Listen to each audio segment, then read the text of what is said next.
She didn't look like what you'd expect. No battlefield. No weapon. No obvious pressure bearing down on her shoulders.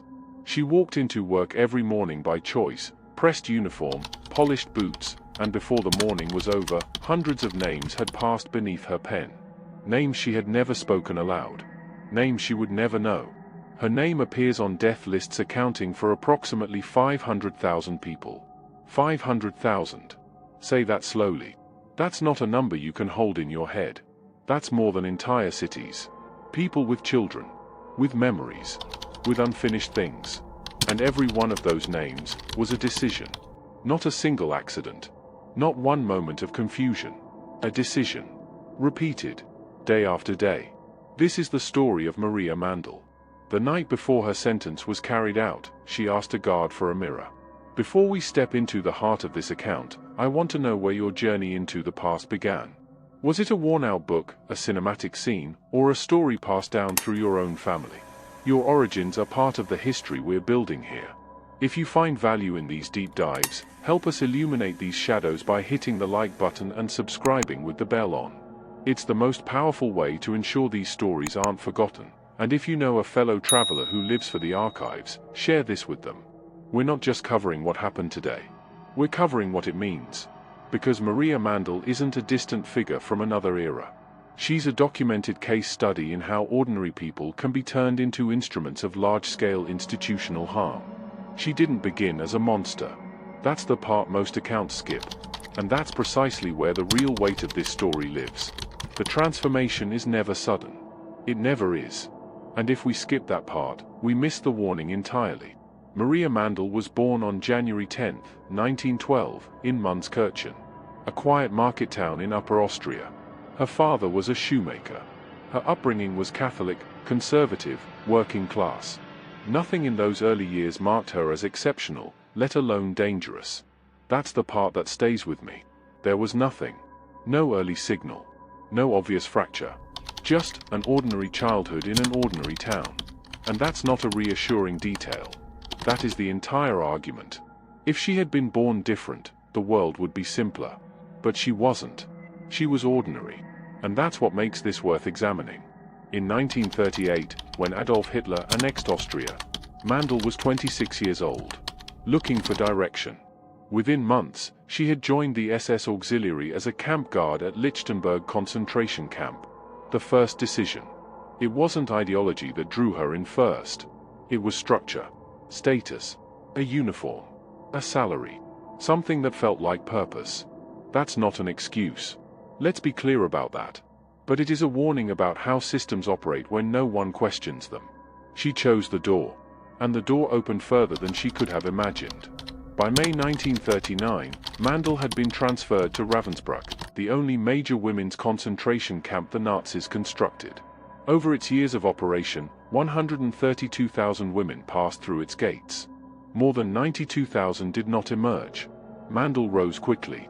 By April 1942 she had been promoted to senior supervisor. Promoted? For what, exactly?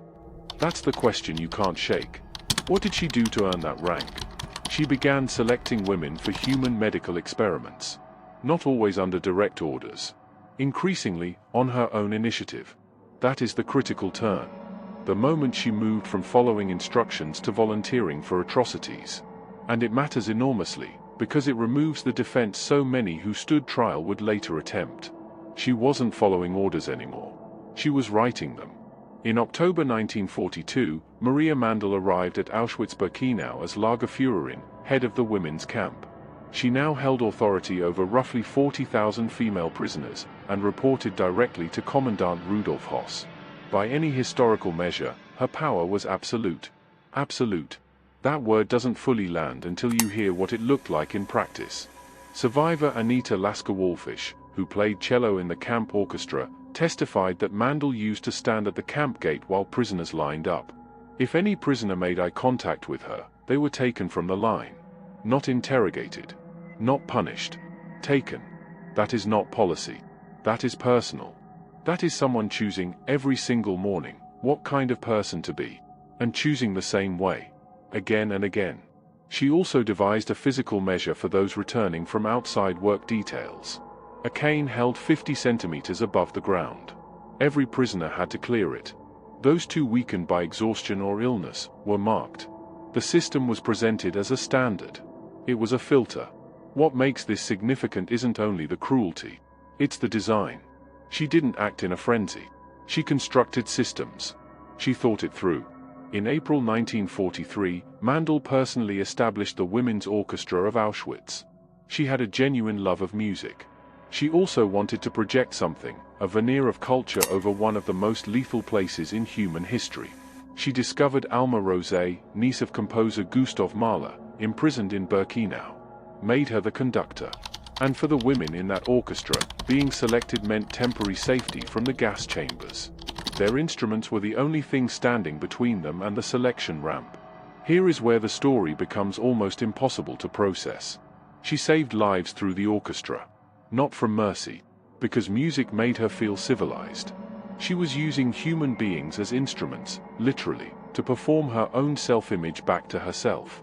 On Sunday afternoons, Nazi officers sat and listened to Schubert and Brahms. While yards away the crematoria continued their work. A French prisoner was sometimes summoned in the night to sing privately for Mandl. She had no choice. No one in that place had a choice. The women who played in that orchestra survived. Mandl didn't save them. She used them. And somehow, through that use, they endured. That discomfort doesn't resolve. It shouldn't. The figure of 500,000 is tied to one specific, documented fact. At Auschwitz-Birkenau, prisoners selected for the gas chambers were placed on formal administrative lists, requiring an authorizing signature. Mandl's name appears on these documents in extraordinary volume. Were those selections her own choices, or was she signing what others had already decided? The record from the Auschwitz trial answers that. Survivor after survivor testified, under oath, under cross-examination, across years of separate imprisonment, that Mandl stood on the arrival ramp alongside SS doctors. She directed prisoners left or right with the same composure she brought to morning roll call. The testimonies didn't contradict each other. They corroborated. Specific incidents. Specific names. Specific moments. They weren't telling the same story. They were telling true stories that happened to align, because they were real. The Polish Supreme National Tribunal noted specifically that she selected prisoners who had already been condemned, and subjected them to further mistreatment before the sentence was carried out. That was called out as an aggravating factor. Not background detail. An aggravating factor.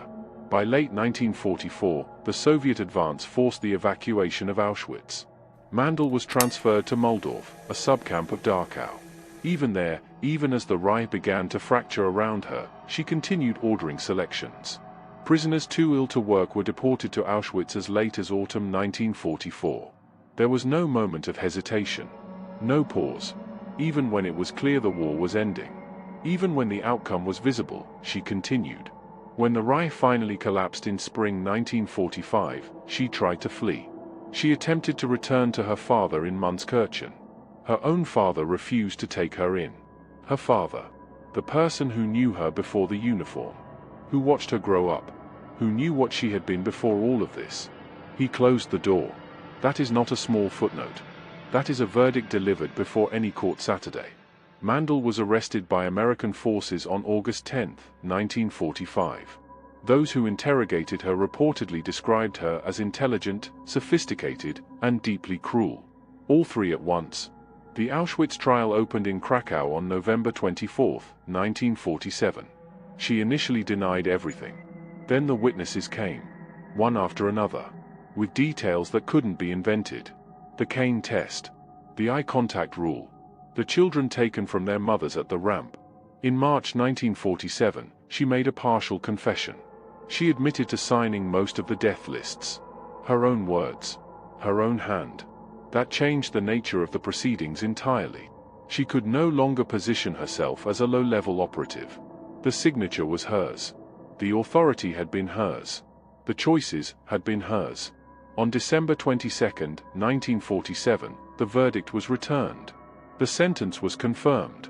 In her final days at Montelupich prison in Kraków, the composure fractured. She requested a Catholic priest. She made her confession. And reportedly, she sought forgiveness from a former prisoner she had mistreated at Auschwitz.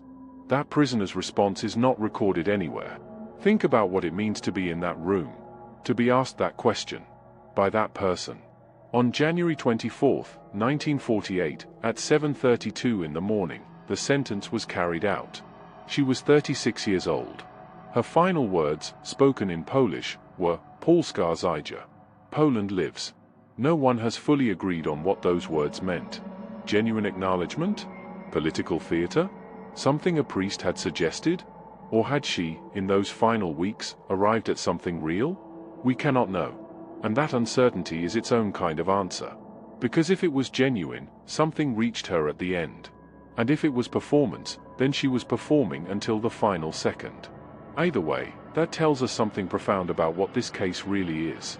Maria Mandl grew up Catholic, working class, a regular town, a normal beginning. And then a system handed her absolute authority over tens of thousands of lives and told her those lives had diminished value. She didn't resist that. She flourished in it. Every time she went further, the system promoted her. That mechanism was not incidental to what she became. The mechanism was the point. This is not an argument for sympathy. It is an argument for vigilance. History's verdict on Maria Mandl is permanent and correct. But the lesson she leaves is not about one woman in one camp in 1942. It is about what institutions can make ordinary people do when those institutions decide efficiency matters more than conscience, and when no one pushes back. Someone should have pushed back. No one did. The women's orchestra she created outlived her by decades. They published memoirs. They gave testimony. They returned to perform at memorial ceremonies. Anita Lasker-Wallfish, who had watched Mandl order people taken from lines across the camp, lived to the age of 100. The music Mandl had weaponized became evidence that outlasted her entirely. Some choices echo for a very long time. This was one of them. If this gave you something real, share it. These stories don't survive by accident. They survive because people keep watching, keep talking, and keep remembering.